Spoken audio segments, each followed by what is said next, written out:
Bafana Bafana shocked South African fans with their third-place AFCON finish earlier this month.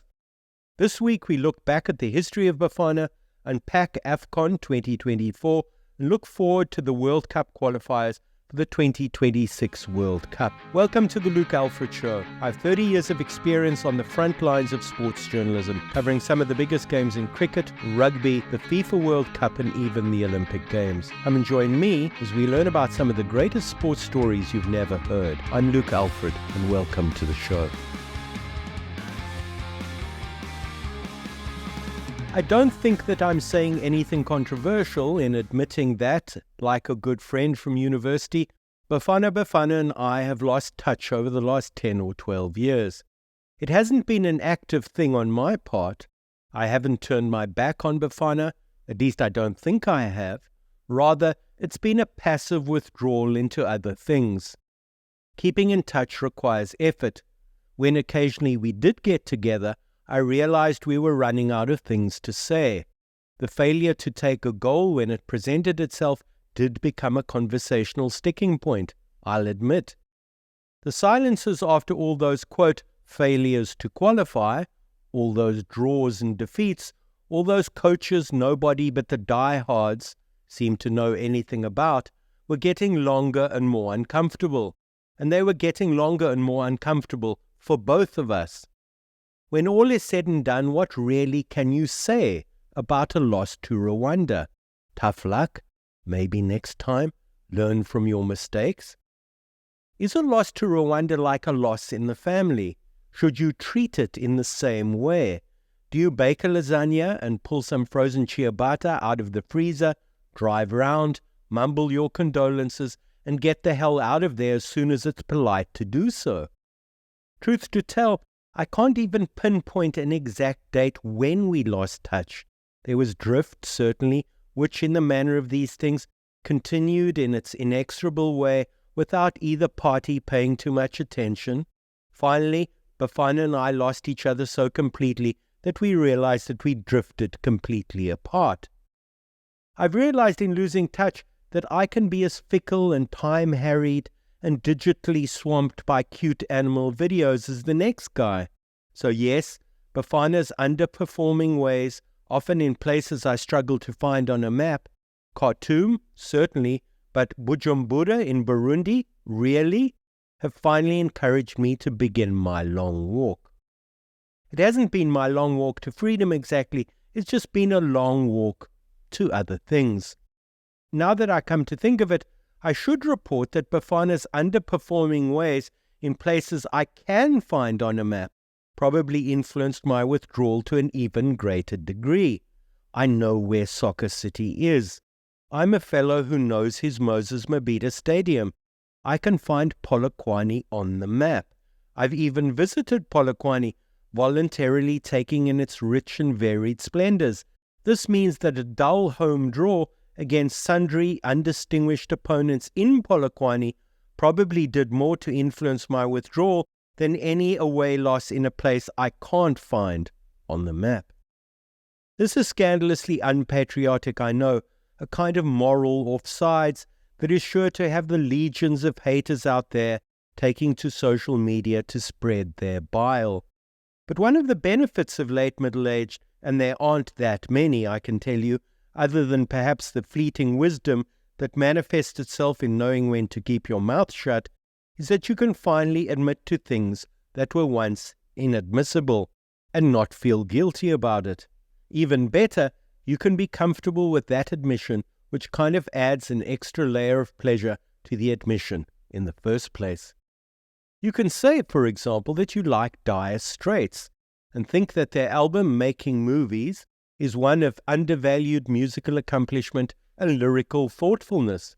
You can say that you have a soft spot for rom-coms, or waffles, or tending and watering the garden. You can surrender to the occasional bout of sentimentality. You can talk to small animals and birds and spend more time than is socially acceptable with your dogs. A flurry, here and there, of whimsy, as my friends never tire of telling me, is never far away. You can also say what you don't like now more strongly and confidently than ever. You don't like inconsiderate drivers or people who litter.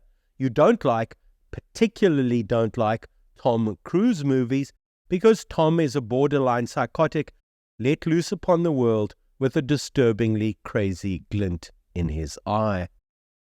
Before I continue any longer, let me also draw attention to the late middle-aged perils of drawing up lists of what you don't like, because without you even really noticing, things you don't like can creep up on you.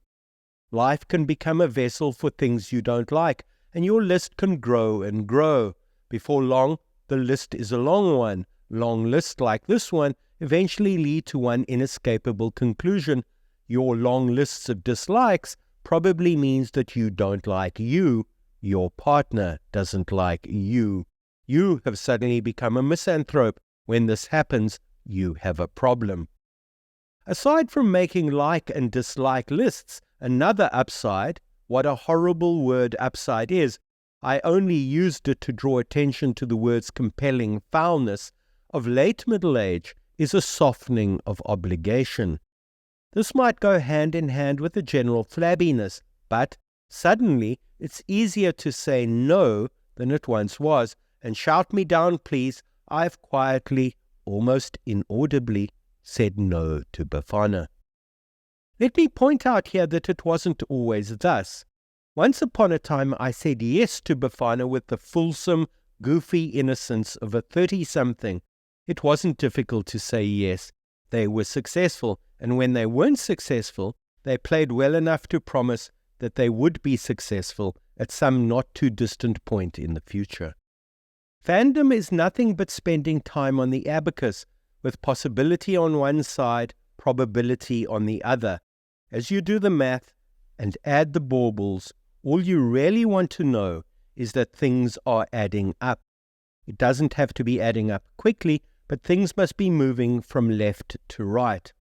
I once, for example, watched Bafana play a friendly against then European champions Germany at the Johannesburg Athletics Stadium of all places. It was late 1996 and, a couple of months before that, Germany had beaten the Czech Republic in the final of Euro 96 in England, beating England, Croatia and Russia on their way to the title. Looking back on the scores at Euro 96, it shouldn't have surprised Bafana fans that the final score in the friendly was 0-0. Germany in the period were pretty adept at 0-0 draws and might, in fact, have been the no-score specialists of Europe. They played one out against Italy at Old Trafford in the Euro, and draws were a feature of the tournament. 2 of the 4 quarterfinals went to penalties, and both of the semis went the same way. Defensive football aimed specifically at reaching penalties was an almost acceptable way of progressing through to the next round. Still, had Bafana Bafana striker Mark Williams managed to convert 2 half chances in the friendly against Germany, the score might not have been 0-0 after full time. Not that 0-0 mattered much to Clive Barker, the Bafana coach. When referee Dermot Gallagher blew his final whistle, Barker got up, punched the air, and proceeded to run onto the pitch, doing a series of jigs and happy skips. John Travolta it was not, but you forgave Barker his moment. Never has a 0-0 draw been celebrated more wholeheartedly than it was celebrated that balmy night by the dog. Draws are interesting things. They allow for a degree of rhetorical latitude.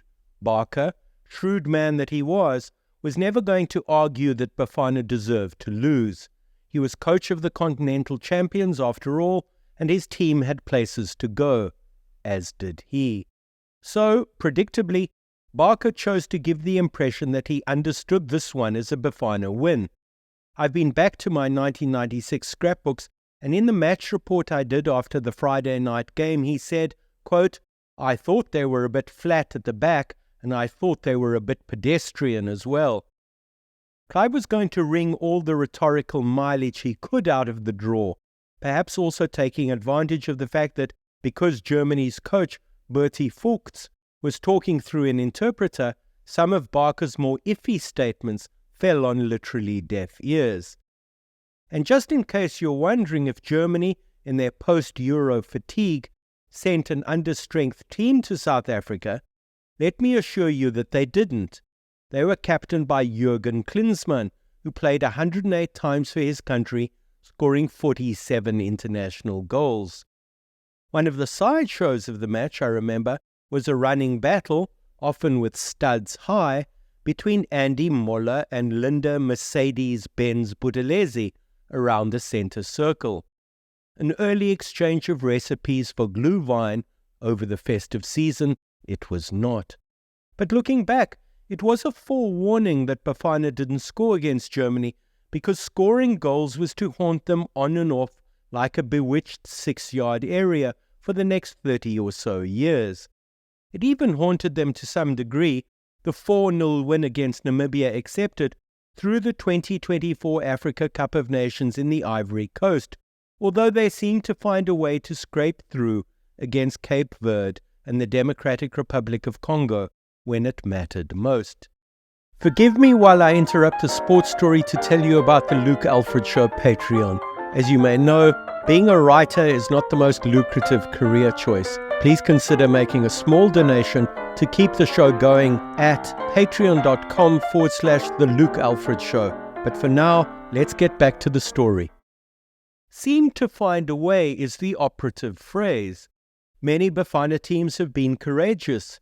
Many of them have labored under the disadvantage that the rest of Africa sees us as democratic latecomers and southern upstarts.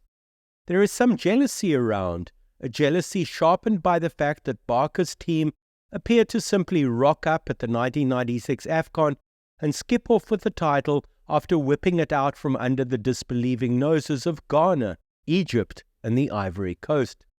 This said, they have not always found a way. Until now, that is. Hugo Broos, their coach, has been pragmatic in keeping the successful Mamelodi Sundowns side together in different colour shirts. The players' familiarity with each other and the relationship between Ronwen Williams and his back four has been clear for all to see. Familiarity and its associated emotions like trust is difficult to recognize from afar, particularly if you don't know a team very well anymore because you have drifted apart. Once divined, it is also difficult to judge its scope and dimensions. In Bafana's Cape Verde quarterfinal, however, it was quite clear that Cape Verde were the side more stressed by the continuing 0-0 stalemate. This stress manifested itself in a variety of ways. There was self-evident petulance after having been taken off. There was some internal bickering, unhappiness, a strop. There was general overreach, which is the expression of unease, an expression of fragile confidence. By contrast, the South Africans were composed. Williams was the most composed of all.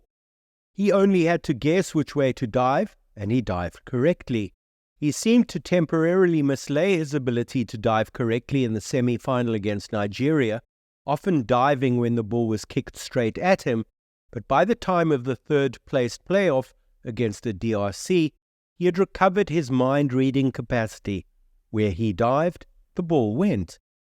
Confession time.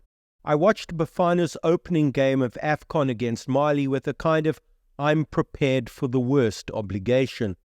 I watched and saw enough to justify that I carry on watching, at least for the rest of the first half, which was a victory of sorts. I was balancing dangerously on the cusp of hope, careful to make sure that my hope wasn't too recklessly unconstrained, when that hope seemed to be rewarded. A penalty, with Percy Tau stepping up to take it. It was surely going to be 1-0 to Bafana within a matter of seconds. Alas, as we all know, Percy scooped his penalty over the crossbar. Vintage Bafana, I thought to myself, as hardwired into their footballing DNA as an occasional flurry of piano and shoeshine or the odd shibobo.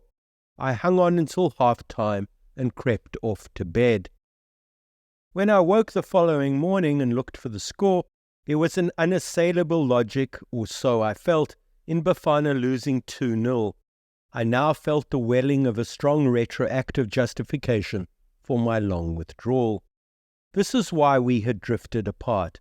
We had drifted apart because, like the Bafana goalkeeper Williams, I had looked into the future and guessed correctly. I had, so to speak, dived the right way. I had not seen Tau's penalty miss exactly, but I had divined the general shape of future disappointments. At some point in the morning after the Mali match, I suddenly remembered more about why Bafana and I had drifted apart, like once good friends from university. It all began to come back to me. Bafana had broken promises. They had arrived at big continental or international functions and proceeded to ignore me. They had sometimes failed to read the fine print on the invitations. There was always bickering. Football itself was always bickering. Some of their players were playing in Cyprus, which was considered an achievement worthy of comment in certain sections of the media. It was all too tiresome for words. The 2010 World Cup was the one thrilling exception to all of this, but otherwise they invariably reverted to form. Tasty build-up, few goals, sometimes sloppy defending against savvy European or South American opposition. I had seen the Bafana movie before, and I was not alone. Consider this. Benny McCarthy, with 31 international goals, is still Bafana's top all-time scorer.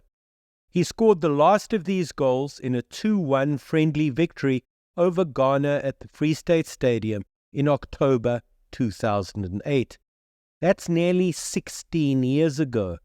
His record, and that of second placed on the all-time Bafana Bafana list, Sean Bartlett, on 28 goals, shows no sign of being toppled soon. Which brings us to a discussion of Burnley's Lyle Foster, someone who does have the tasty habit of knocking in a goal now and again. The South African was apparently suffering from something in not being in Bafana's AFCON squad, although I somehow doubt that he was suffering from not being in the Ivory Coast. Coach Bruce has been quoted as saying that he's prepared to get on a plane and go and talk to the lad, and I certainly hope that's being considered because, happy as I am that Bafana looked me up and came bounding out of my past, I do still worry like a helicopter parent. I worry about their incredible politeness in front of goals, as though there was a sudden unexpected bottleneck at the hotel buffet and 5 or 6 of them all said at about the same time, "No, please, after you." Politeness and social etiquette have their place. Being polite in front of goals in an AFCON quarterfinal is not one of these places. Rather, go for the corner with a firmly struck shot that avoids defenders and gives you the greatest chance of scoring or scoring from the rebound. Rocket science it is not. What else do I worry about? Well, I worry about the temporariness of our reconciliation. I've been burnt before, so I'm keeping something in reserve. You can understand that, can't you? I'm not hurling myself into this one with chocolates and roses and pledges of lifelong love just yet. I won't go out and buy the replica jersey just yet either, although which replica kit would I buy? I've always liked the green, the yellow, and the green and yellow, which are the colors I associate with Bafana. Some of the kits they wore in the Ivory Coast, I'm thinking of the pale grey one here, made them look like a team of goalkeepers, and who wants to be a keeper when you can be a striker? In an effort to provide a balanced and fair perspective, what should I not worry about in relation to Bafana? It's probably okay not to worry too much about consistency. Bafana strike me as being pretty able in this department. Hugo and Hellman know what they're doing. Yes, those endless penalty shootouts in the Ivory Coast age Bruce by about 10 years, so we now have an 80-something-year-old coaching the national side. He isn't Pep, sure, but he seems to know how to chisel out results when he can actually get off the seat in the dugout to bellow instructions. The continental qualifiers for the 2026 World Cup in the US are already in full swing, having played 2 rounds. Group C, Bafana's group, sees them currently in second place behind Rwanda, but ahead of, in order, Nigeria, Lesotho, Zimbabwe and Benin. They are in second place because they beat Benin at home in November, although 3 days later they lost 2-0 away to Rwanda. June will be a testing month for Williams and his men because the month has scheduled World Cup qualifier ties away to Nigeria, Bafana's AFCON semi-final opponents in the Ivory Coast, and at home to Zimbabwe. The next rounds take place in March 2025 when Bafana first host Lesotho before flying to Benin. Their home tie against Nigeria, which might yet be crucial, is penciled in for September next year. Qualification for the 2026 World Cup through Africa is as follows. There are 9 automatic qualifiers from Africa, with 1 further place up for grabs. This involves the 4 best second-place teams in their respective groups battling it out in a mini-tournament to find a winner. That winner will then play cross-continentally against 1 team from Asia, 1 team from South America, 1 team from Oceania, and 2 teams from North and Central America in another mini-tournament. These teams will be graded according to their then Federation of International Football Associations, or FIFA rankings, which, from Bafana's point of view, has been considerably improved by their performance in the Ivory Coast. They started the tournament in 66th spot in the world, and now they are up 8 places to 58th. The bottom 4 of these 6 teams will play 2 elimination matches, with the winners playing a further round against the 2 top-ranked teams. The 2 winners will play a final, with the winner going through to the World Cup proper. It's pretty convoluted, but not impossible to understand. How would Bafana fare if they remained in their current second spot behind Rwanda in Group C, I hear you ask? Not very well is the answer, which is because on 3 points they have the lowest number of points and worst goal difference of all 9 second-place teams in the 9 World Cup qualifying groups across the continent. Above them, this is just designed to make you feel momentarily hopeless, are Botswana, Zambia, Sudan, Cape Verde, Mali, Burkina Faso, Equatorial Guinea, and Gabon. That should puncture the bubble of lingering post-Ivory Coast euphoria for good, now shouldn't it? But let's not be too mean. Bafana are back, with their wonderful second-round victory over Morocco being the highlight of their tournament for many. I won't forget Evidence Makgopa's composed, left-footed shot against Morocco for the opening goal in a hurry. Neither will I forget Tebogo Mokwena's dizzy free kick to make it 2-0. The Bafana player of the tournament for me, though, was Khuliso Mudau, a slightly perverse choice given that he's a defender, admittedly. I was amazed to find that he's only played 11 times for Bafana because he gave the impression that he's played 5 or 6 times as many matches. He's so deft, so quick, so comfortable on the ball. I've read the rumours, so maybe he's off to Bournemouth or Burnley. I do hope that one of the things that comes from Bafana's bronze medal in the AFCON is that their players start being introduced to top English and European clubs. They are good enough, and by being there, they will become better, rather like Bafana themselves. If you enjoyed this episode of The Luke Alfred Show, please give me a 5-star rating. As an independent creator, this podcast is made possible through your support.